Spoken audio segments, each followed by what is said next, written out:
Okay my dear student, তোমরা যারা SSC 2024 board পরীক্ষা দিবা, তোমাদের ইংরেজি প্রথম পত্রের ডায়লগ এসে থাকে। আজকের ভিডিওতে আমরা ডায়লগ লেখার নিয়ম শিখব। তো এই যে নিয়মটা আমরা লিখছি, এই নিয়মটা যে কোনো ডায়লগ তোমার বোর্ড পরীক্ষাতে আসুক না কেন, মনে করো 100টা ডায়লগ আছে তোমার বইয়ে, এর মধ্যে যে কোনো ডায়লগ আসুক, তুমি এই নিয়মটা লিখে দিয়ে আসলে ইনশাল্লাহ ভালো মার্ক পাইবা। ঠিক আছে? তো চলো আমরা দেখি।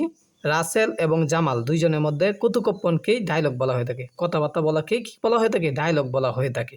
ঠিক আছে? তো দেখো কি সম্পর্কে, যে সম্পর্কে আসুক, মনে করো ইংলিশ লার্নিং, হ্যাঁ, ইংলিশ শেখার সম্পর্কে, অথবা মনে করো নিউজ পেপার সম্পর্কে আলোচনা করার জন্য দুই বন্ধু, এটাই ডায়লগ। ঠিক আছে? তো দেখো রাসেল এবং জামালের মধ্যে কৌতুকপন।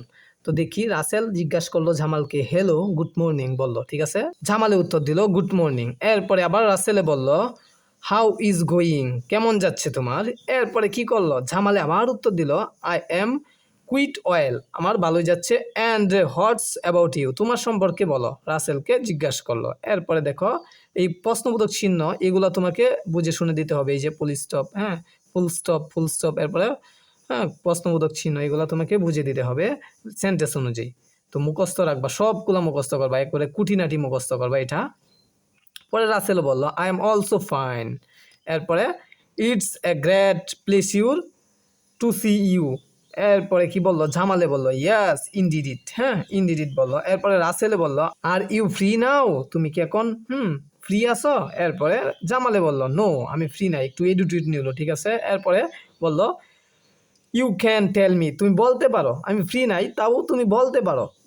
রাসেলকে বললো জামালে। ঠিক আছে? পরে রাসেলে বললো I would like to discuss about সম্পর্কে, নিউজ পেপার সম্পর্কে আমি তোমার সাথে আলোচনা করতে চাচ্ছি। এটা লিখবা সুন্দর করে, I would like to discuss, কি করতে চাচ্ছি, আলোচনা করতে চাচ্ছি। অ্যাবাউট মানে সম্পর্কে, এই যে সাবজেক্টটা থাকবে না, যে সাবজেক্টটা আসবে তোমার, হ্যাঁ, বলবে যে এটা সম্পর্কে ডায়লগ লিখো, এই সম্পর্কটা এনে তুমি লিখে দিবা। ঠিক আছে? সাবজেক্টটা।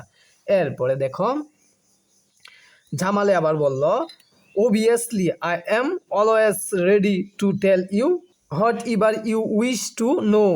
এরপরে কি করবা, এই পর্যন্ত লিখবা। এরপরে রাসেল এবং জামাল দুইটা লাইন লিখবা এই সম্পর্কে। কোন সম্পর্কে? এই যে সাবজেক্ট সম্পর্কে। মনে করো নিউজ পেপার আসছে, ইংলিশ, হ্যাঁ, লার্নিং ইংলিশ আসছে, যে সম্পর্কে আসুক না কেন, এই সম্পর্কে দুইটা লাইন দুইজনে লিখে দিবা। ঠিক আছে?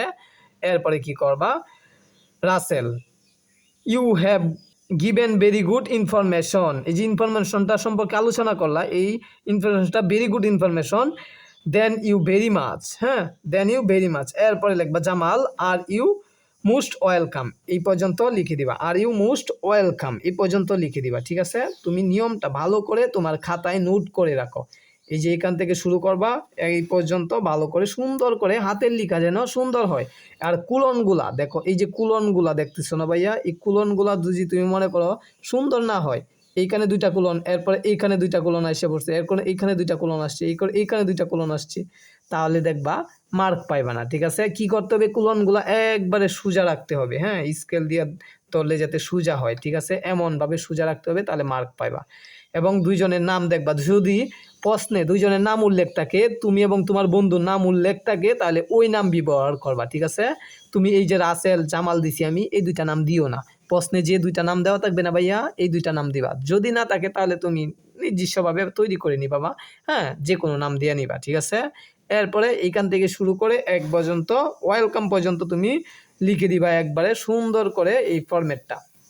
তো আশা করি তোমাদেরকে বুঝাইতে পারছি। পরবর্তী ভিডিওতে আমরা প্যারাগ্রাফ কম্পোজিশন এগুলোর নিয়ম নিয়ে ভিডিও তৈরি করব তোমাদের 2024 সালে যারা পরীক্ষা দিবা, এসএসসি পরীক্ষা তোমাদের জন্য। অবশ্যই তোমরা চ্যানেলটা সাবস্ক্রাইব দিয়ে রাখো এবং তোমাদের মতামত কমেন্ট বক্সে জানিয়ে দাও। সকলকে ধন্যবাদ জানিয়ে ভিডিওটা শেষ করতেছি।